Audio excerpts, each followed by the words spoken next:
You've probably heard tons of facts when it comes to Minecraft, but how much of it is actually true? Can you really get hit when riding a camel? Does Mycelium really prevent hostile mobs from spawning? Here are 25 fake facts and myths you still believe in Minecraft. For example, using a sword with looting doesn't give you more XP, and neither does mining with a fortune pickaxe. All it does is increase loot drops. While it may seem that sometimes they do give extra XP, it's just a placebo effect. The XP count never changes. And while you never see mobs on a mushroom island, the Mycelium isn't to thank for that. The entire island is its own biome, and the biome is set to not spawn any hostile mobs, ever.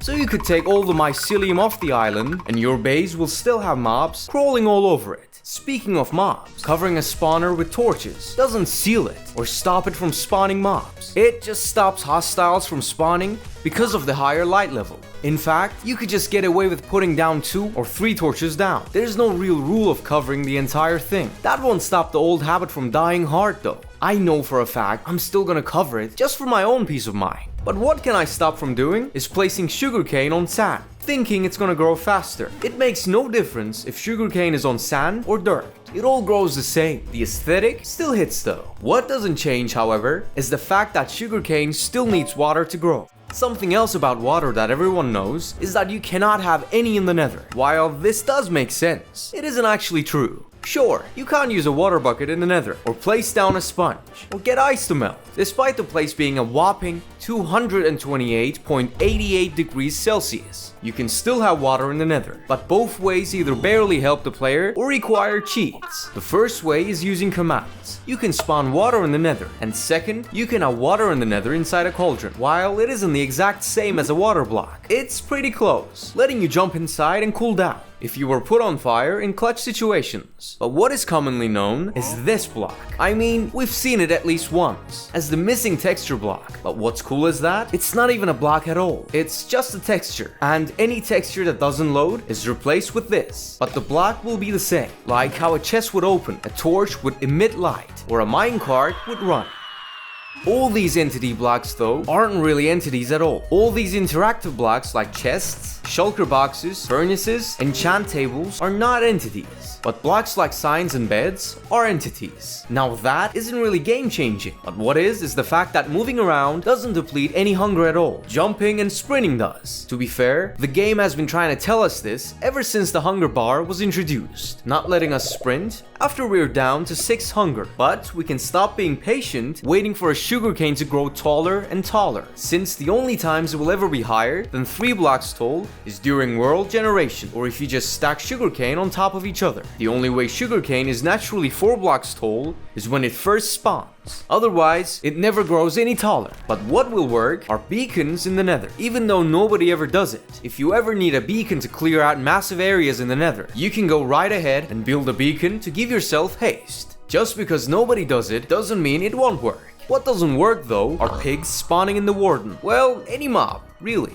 No mob can spawn in the warden with its vibrations. The vibrations have to be from a player, or the warden just doesn't care. Well, until a player spawns it. Then it's on site for any living being, creating vibrations. While on the topic of mobs, it's always annoying when zombie pigmen walk through your portal and decide to set up camp right next to your base. I mean, it's bad enough that the nether portal makes so much noise. Now you have to deal with these pigmen who don't even pay rent. Well, they don't actually walk through your portal, they just spawn in it, like physically in it. Which means, even if you place your portal in a region in the nether that doesn't spawn in pigmen, you're still gonna be dealing with them back home in the overworld. You can always count on pigmen being there to torment you, but endermen on the other hand are a lot different than you might have thought. They don't start hunting you down the instant you look at them in the eyes. It actually takes about 1/4 of a second of you looking in their eyes to get them aggravated. And even after you do stare them in the eyes, they won't attack you until you stop looking. So the best way to survive against the enderman is a very, very long drawn out staring contest. Baby, you got something in your nose, sniffing that. Or, just kill them if you can. Now, that's easier said than done when it comes to creepers, because they aren't just called that for fun. A lot of people think they're called creepers because they're silent and creep up on you, which is usually right. But they aren't silent. They just make the same noise a player makes when they walk, which is why they're so hard to hear. Guess they really are creepy. What's creepier though are phantoms. Are they even a real mob? Or just schizophrenia from not having slept? Well, it doesn't really matter, because you don't even have to sleep through the night for them to go away. You can just sleep for a second and then stop sleeping to reset your time since slept, and they just disappear until you stay up for the next 3 days. Good luck then.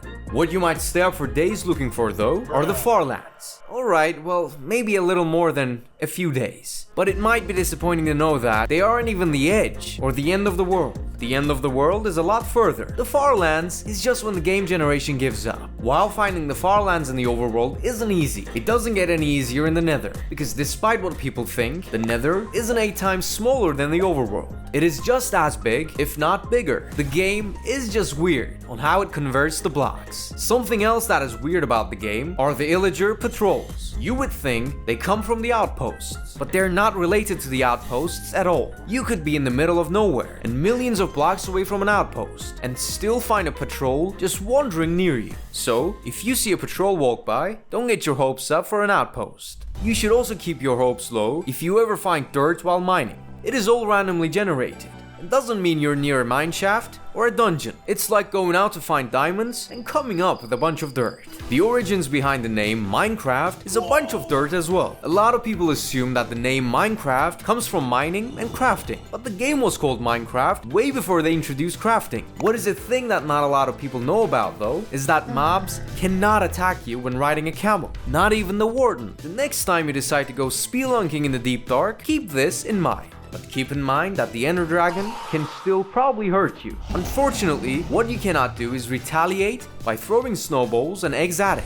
It used to be a feature, but was removed in 1.9. What was never a feature though is the fact that diamonds spawn mostly near lava. Even though, after the Caves and Cliffs update, it seems like diamonds are always spawning dangerously close to lava. It is completely random, and the spawn rate has nothing to do with lava. Before the final fact, while the launcher has tons of versions, it doesn't have every version, and a lot of them cannot even be accessed anymore. Some versions are copied with changes, and the originals being lost, and some versions not having any copies at all, being completely lost and gone. What will never be lost is Herobrine, who unfortunately isn't real. The story behind him that the community created is amazing and will last a legacy, but sadly, never has there been any concrete proof that he is ever existed. That's it for today. How many of these fake facts did you think were true before watching this video? And which one of these surprised you the most? Comment down below and let us know. See you in the next video.